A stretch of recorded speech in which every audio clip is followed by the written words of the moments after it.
I was originally born in Spain, just go far back from the beginning. And when I was younger, my dad used to be a bit of a drinker, at the point that he wasn't allowed to drink anymore, just to cause for liver damage and kidney damage. So he had to stop drinking, but years later, I moved to Wales. But because of the immunity and stuff, your body isn't as strong. So he's prone to get infections, colds, and stuff like that. And time, 2008, he started doing some work and he cut his leg. Just a little cut, just a tiny little cut. I started to go kind of like black, like a little black dot. And that's where it started from the sepsis. Infected his blood to the point that he had to go to hospital. It got worse over time probably in the space of a week of going in. He started to lose his motor functions. Basically, he couldn't move anymore to the point where the nurses were dabbling with sponge in his mouth. And he was gone within a week. So that was one of them. And then later down the line, around 2018, I kind of lived with my grandparents when my dad passed away a few years later. And they were like my family. And we do the garden and stuff like that. But then my nan started drinking a little bit more wine and she didn't want to socialise that much. I ended up chucking it down the drain and then my granddad ended up buying more. Unknown he had an illness. And then ended up falling over. And then that didn't help the situation.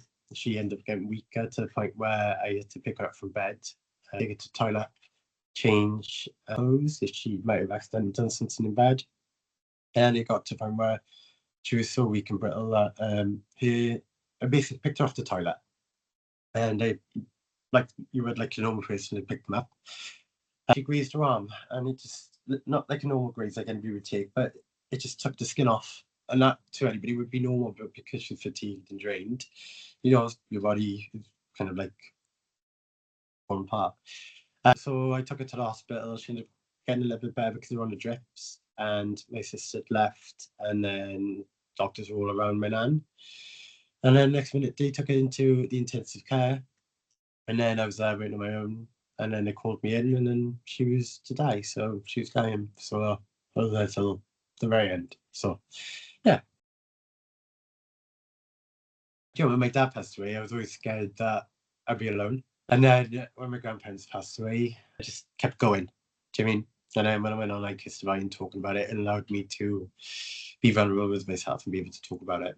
And hopefully give people the information that they need. Do you know what I mean? It doesn't matter if you're a baby to a teenager. You could be drinking or you could go for a garden or cut yourself and it could be just spread like that. When my dad passed away, I didn't really know much about it. And then when my nan died, obviously I was older, I just felt like there wasn't nothing in the hospitals. All I knew was sepsis. And then when my nan passed away, I did ask what it was, but it's an infection in the blood. That's all I got. So it just means your body isn't strong enough. There's an infection in the blood, and it's pretty much. I don't know. You feel like the NHS is really short-staffed. Like the nurses were like, do you know what I mean?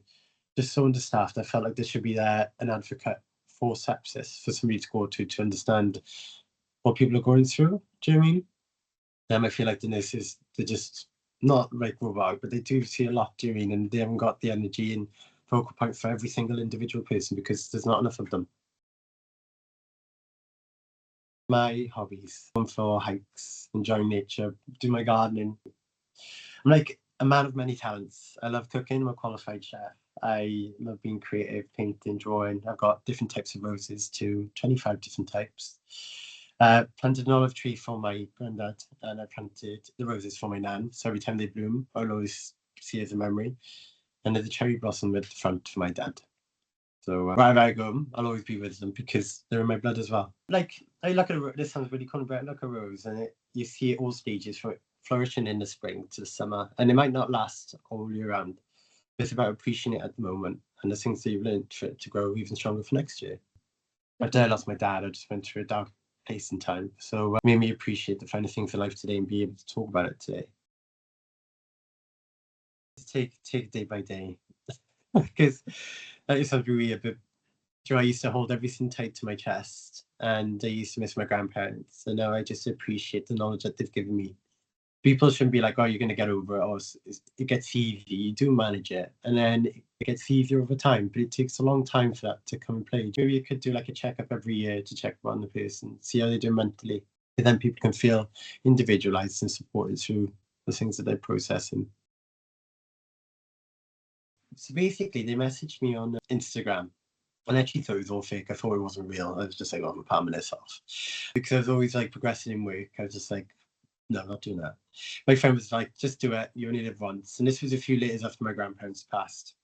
And it's a bit like, you know, screw it. I'm going to go on there and just be myself. As long as I don't put myself on screen, that's fine. Do you know what I mean? So I just went there and went through the interview process. And then next thing I know, they would fly me to Italy. They were amazing people, honest God. They got me my passport. It was an amazing experience. But it was literally like unwanted therapy, like an emotional roller coaster, going into like a tea room every day, probably about 3-4 times a day. And because you'll have like a conversation about something, but you don't really go into detail about the conversation. You might touch like you've had a really rough day and you've just put it into short like a thing.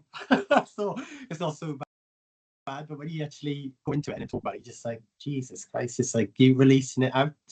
And that's scary. That was really scary. I could have just been like, no, and just brushed it all off. But I wanted to allow to be vulnerable and to understand that it's okay to be vulnerable and to be emotional through the things that you're going through. And then that's how I got through it then, just all of these interviews and stuff, yeah. To the end, to the very end. And I felt so drained. And you know, I smile now because I was so drained about talking about all the things that I held tight to my chest that there's nothing left of me. Like it was just like you've been squeezed and it's just an empty packet of juice. And then the next day I woke up and I just felt like really empowered. I felt like I was free. I felt like I had superpowers. And I still do feel like I got superpowers.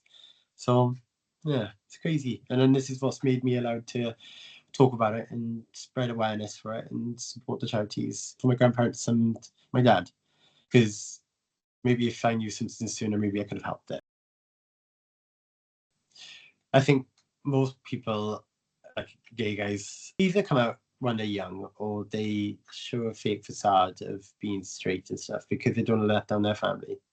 And then the more you get older and then you realise it's already affected you, do you know what I mean? And people feel like they can't talk about it. I feel like there is a wall.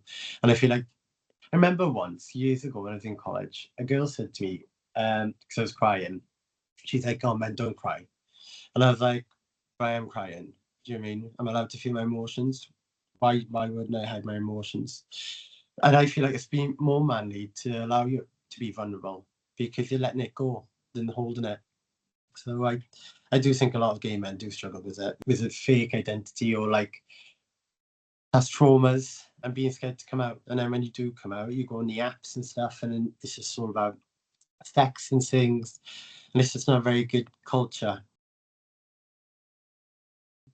I say it's really, really important, especially getting checked out with your doctors. If you're still not, if you've diagnosed with HIV, your immunities are just a little bit lower.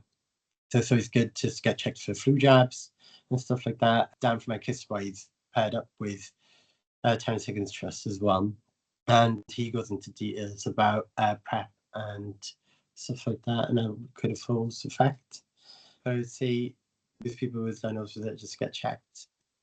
Maybe have stuff in the gun clinic as well about sepsis, which is sexual health clinic. Even if it's a little cut, just get it checked or wipe it with an antiseptic wipe. Even if it's a cough, just check with your doctor. Even if you're feeling fatigued and drained, it's always good just to get advice because it could save somebody's life one day. It should be funded by the government because it should be all across, like everywhere. It should be at events, prides, gigs, and stuff like that, where students go out drinking. Because even if you're drinking, your immunity is a lot lower. You'd be surprised with other students because you get the freshest flu, and all that could be doing is by coughing, and then somebody's immunity might have tonsillitis. They'll take that, and then that gets infected, and then you've got sepsis in the throat. And it could be just something from that. Literally, your body just can't hack it. You could probably get sepsis from a gym. So maybe there should be awareness about that in gyms. It's hard to be vulnerable and scared, but it's going to be better in the long run. And it's good to seek support when you need it because it's worth being alone. So this is why we have these organizations there that we can feel valued as one person even when you're going through hell, and you feel listened to, and is going to help you.